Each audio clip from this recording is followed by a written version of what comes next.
നമസ്കാരം. ഞാൻ നിങ്ങളുടെ ശാന്തിവിള ദിനേശ്. കുരയ്ക്കുകയും വാലാട്ടുകയും ഒരേ സമയം ചെയ്യുന്നയാൾ എന്ന് പറഞ്ഞാൽ അത് കുറഞ്ഞു പോവും. വ്യത്യസ്തനായ ഒരാൾ എന്ന് പറഞ്ഞാലും പോരാ. ശുദ്ധൻ, ദുഷ്ടന്റെ ഫലം ചെയ്യും, അങ്ങനെയുള്ള ഒരാളാണ് എന്ന് പറഞ്ഞാലും പോരാ. ശുദ്ധനാണോ? ആണ്. വഞ്ചകനാണോ? ആണ്. ഹൃദയാലുവാണോ? ആണ്. നാണം ഒട്ടുമില്ലാത്തവനാണോ? ആണ്. സഹജീവികളോട് സഹാനുഭൂതി ഉള്ളവനാണോ? പിന്നെ നല്ല സഹാനുഭൂതിയുള്ള ആളാണ്. കള്ളം പറയുന്നവനാണോ? ആണ്. പൊങ്ങച്ചക്കാരനാണോ? പിന്നെ ഇല്ല. ഇതുപോലെ ലോകത്ത് പൊങ്ങച്ചുള്ള ഒരു ആളിനെ ഈ അടുത്ത കാലത്തൊന്നും നമ്മളാരും കണ്ടിരിക്കില്ല. വായിൽ തോന്നിയതേ കോതയ്ക്ക് പാട്ട് എന്ന് പറഞ്ഞ കണക്ക് പലതും പറയുന്നവനാണോ? അതേ പറയൂ. പേര് പറയാമോ? നിങ്ങൾ മനസ്സിലൊന്ന് ഇത്രയും ക്വാളിറ്റി വെച്ചോണ്ടൊന്ന് ആലോചിച്ച് നോക്കി. ഈ പ്രോഗ്രാം കാണുന്നവർക്ക് മനസ്സിലാവും കക്ഷിയെ എന്നാണ് എൻ്റെ വിശ്വാസം. കൂടുതലായിട്ട് പറയണമെങ്കിൽ അസുരനിൽ അദ്ദേഹത്തിൻ്റെ പേരിൻ്റെ അക്ഷരം തുടങ്ങും. എന്നാൽ മഹാബലി എന്ന് എഴുതുന്നതിലില്ല. സത്യനന്ദിക്കാരൻ്റെ രേവതിക്കൊരു പാവക്കുട്ടിയിൽ ഇദ്ദേഹത്തിൻ്റെ പേരിൻ്റെ ഒരക്ഷരമുണ്ട്. എന്നാൽ സത്യേട്ടൻ്റെ തന്നെ TP ബാലഗോപാൽ MAയിൽ ഒരക്ഷരവും ഇല്ല. സുരേഷ് ഗോപി നായകനായ രാഷ്ട്രം സിനിമയിൽ ഒരക്ഷരമുണ്ട്. പേരിൻ്റെ ഒരക്ഷരം അതിലുണ്ട്. പക്ഷെ എന്നാൽ ഷാജി കൈലാസിൻ്റെ തന്നെ തലസ്ഥാനം എന്ന സിനിമയിൽ ഒരക്ഷരവും ഇല്ല. എന്നാൽ TP ബാലഗോപാലൻ MA എന്ന് പറയുന്ന സിനിമയിൽ തന്നെ ഒരക്ഷരമുണ്ട്. അടുത്തതായി പറയാവുന്നത് സന്മനസ്സുള്ളവർക്ക് സമാധാനം എന്ന് പറഞ്ഞ എല്ലാ സത്യേട്ടൻ്റെ പടം അതിലില്ല കേട്ടോ. ഇനിയും സത്യേട്ടൻ്റെ പടം തന്നെ പറയാം. ഹൃദയപൂർവ്വത്തിൽ ഇല്ല, പക്ഷേ പിൻഗാമിയിലുണ്ട് ഒരക്ഷരം. പറയൂ, ആരാ കക്ഷി? നിങ്ങൾ കൂട്ടി നോക്കൂ. ഞാൻ പറഞ്ഞത് വെച്ചൊന്ന് കൂട്ടി നോക്കൂ. അസുരനിൽ ഉണ്ട്, എന്നാൽ മഹാബലിയിലില്ല എന്ന് പറഞ്ഞിടം മുതൽ ഹൃദയപൂർവ്വത്തിലില്ല, പിൻഗാമിയിലുണ്ട് എന്ന് പറയുന്നിടം വരെ അന്വേഷിച്ച് നോക്കൂ. അപ്പം നിങ്ങൾക്ക് മനസ്സിലാവും എന്നാണ് എൻ്റെ വിശ്വാസം. ആലോചിച്ചാൽ, കൂട്ടി വായിച്ചാൽ പറയാൻ കഴിയും. അല്ലെങ്കിൽ അത് വേണ്ട, ഞാൻ തന്നെ പറഞ്ഞേക്കാം. നമ്മുടെ കേന്ദ്ര സഹമന്ത്രി സുരേഷ് ഗോപിയാണ് ഈ വിചിത്രമായ സ്വഭാവക്കാരൻ. ഞാൻ പറഞ്ഞതിൽ എന്തെങ്കിലും തെറ്റുണ്ടെങ്കിൽ പറയും. എനിക്ക് അദ്ദേഹത്തോട് യാതൊരു ശത്രുതയില്ല. എനിക്ക് സുരേഷ് ഏട്ടാന്ന് ഞാൻ വിളിക്കുന്ന ആത്മാർത്ഥയോടെ തന്നെ, എന്നെ കണ്ടാൽ വഴക്കാളി എന്ന് വിളിക്കുന്നതും ആത്മാർത്ഥയോടെ തന്നെ എന്നാണ് എൻ്റെ വിശ്വാസം.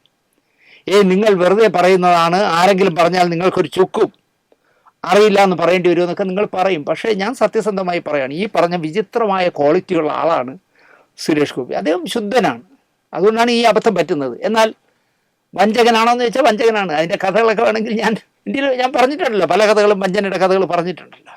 അപ്പം അങ്ങനത്തെ ഒരു വിചിത്ര സ്വഭാവക്കാരനാണ് സുരേഷ് ഗോപി. എന്നാൽ അത്തരം വിചിത്ര സ്വഭാവക്കാരനായ സുരേഷ് ഗോപി ഏറ്റെടുത്ത ഒരു സത്പ്രവൃത്തി കണ്ടപ്പോൾ അല്ലെങ്കിൽ കേട്ടപ്പോൾ എനിക്ക് വല്ലാത്ത സന്തോഷം തോന്നി. അതും പറക്കമുറ്റാത്ത ഒരു പെൺകുട്ടിക്ക് വേണ്ടി. നമ്മൾ സുരേഷ് ഗോപി എന്നല്ല, മോഹൻലാൽ എന്നല്ല, മമ്മൂട്ടി എന്നല്ല, ദിലീപ് എന്നല്ല, ആരായാലും ശരി, നമ്മൾ ഫാൻസ് അസോസിയേഷൻ്റെ പ്രസിഡൻ്റ് അല്ലല്ലോ, സെക്രട്ടറി അല്ല. നല്ലത് ചെയ്താൽ നല്ലത്, ചീത്ത ആര് ചെയ്താലും, ഏത് തല തൊട്ടപ്പം ചെയ്താലും ചീത്ത തന്നെയാണ്.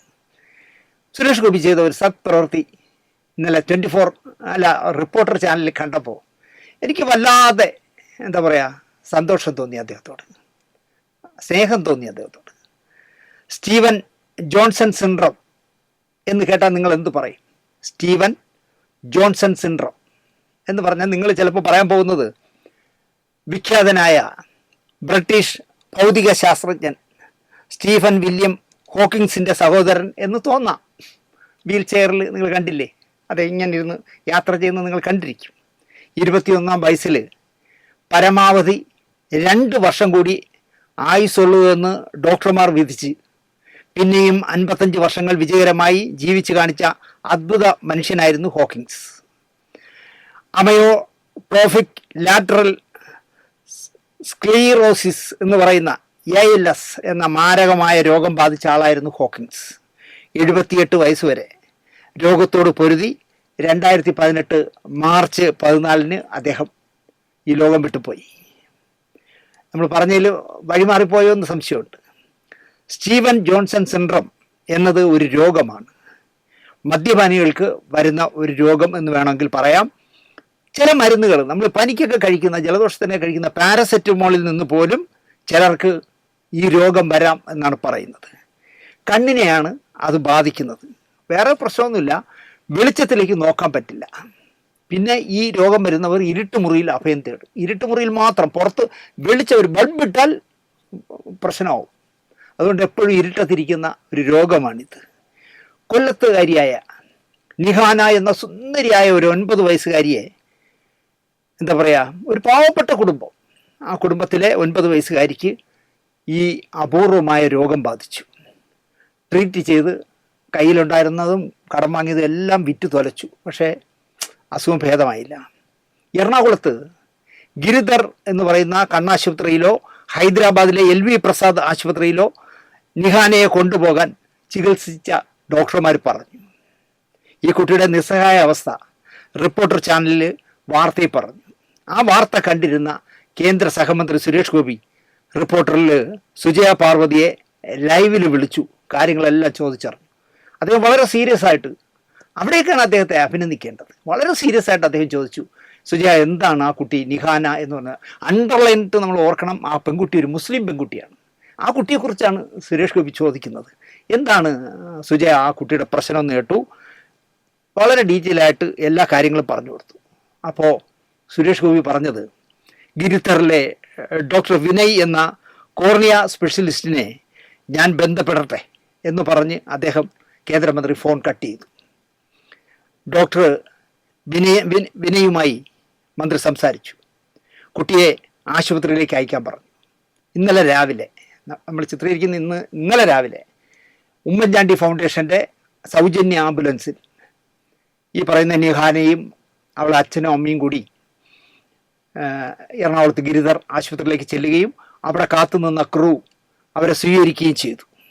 അപ്പോൾ എനിക്ക് പറയാനുള്ളത്, വലത്തേക്ക് ചെയ്യുന്ന ഇടത്തേക്ക് അറിയരുതെന്നൊക്കെ പറയാം, അതൊക്കെ പണ്ടാണ്. പക്ഷേ സുരേഷ് ഗോപിയെ പോലെ ഒരാൾ, ഒരു കേന്ദ്രമന്ത്രി, ഒരു MP, വാർത്ത കണ്ടുകൊണ്ടിരിക്കുമ്പോൾ കാണുന്ന ഒരു 9 വയസ്സുകാരിയായ ഒരു മുസ്ലിം പെൺകുട്ടിയുടെ അസുഖം അറിഞ്ഞിട്ട്, അവളുടെ നിസ്സഹായാവസ്ഥ അറിഞ്ഞിട്ട്, അദ്ദേഹം ജനിച്ചു വളർന്ന കൊല്ലത്തുകാരിയാണെന്ന് കൂടി അറിഞ്ഞപ്പോഴായിരിക്കാം അദ്ദേഹത്തിന് സഹായിക്കണമെന്ന് തോന്നി. അദ്ദേഹം ഡോക്ടർ വിനയ് എന്ന് പറഞ്ഞ കോർണിയ സ്പെഷ്യലിസ്റ്റിനെ വിളിച്ച് സംസാരിക്കുകയും ആ കുട്ടിയെ ഗിരിധറിൽ ഇന്നലെ അഡ്മിറ്റ് ചെയ്യുകയും ചെയ്യുന്നത് കണ്ടപ്പോൾ എനിക്ക് ഒരുപാട് ബഹുമാനം തോന്നി സുരേഷ് ഗോപിയോട്. അദ്ദേഹത്തിന് എന്നെ ഇഷ്ടമല്ല, കാരണം ഈ സത്യസന്ധമായി കാര്യങ്ങൾ സംസാരിക്കുന്നത് പുള്ളിക്ക് ഇഷ്ടമല്ല. ഞാനിപ്പോൾ ഏറ്റവും ഒരു പുതിയ അറിവ്, അദ്ദേഹത്തിൻ്റെ മക്കൾക്കും എന്നെ ഇഷ്ടമല്ലാത്തതാണ്. അദ്ദേഹത്തിൻ്റെ 2 ആൺമക്കൾക്കും എന്നെ ഇഷ്ടമല്ല, ചതുർത്ഥി പോലെയാണെന്ന് പറയുന്നു. പക്ഷേ എനിക്ക് ആ കുട്ടികളോട് പറയാനുള്ളത്, സുരേഷ് ഗോപിയുടെ മകനാണ്, സുരേഷ് ഗോപി ഒരു MP ആണ്, സുരേഷ് ഗോപി ഒരു സഹമന്ത്രിയാണ്, കേന്ദ്ര സഹമന്ത്രിയാണ്. അദ്ദേഹത്തിൻ്റെ ദേഹത്ത് ചെളിവാരി എറിയാതിരിക്കാൻ മക്കൾ ശ്രമിക്കണം എന്ന് ഞാൻ ഏതൊരു എപ്പിസോഡിൽ പറഞ്ഞല്ലോ. അതുകൊണ്ടായിരിക്കണം ആ ഇളയ പയ്യനൊക്കെ എന്നോട് ദേഷ്യമുള്ളത്. അതൊന്നും എനിക്ക് പ്രശ്നമേ അല്ല. നമ്മൾ ആര് നല്ലത് ചെയ്താലും നല്ലതെന്ന് പറയും, ചീത്ത ചെയ്താൽ ചീത്തയെന്ന് പറയും.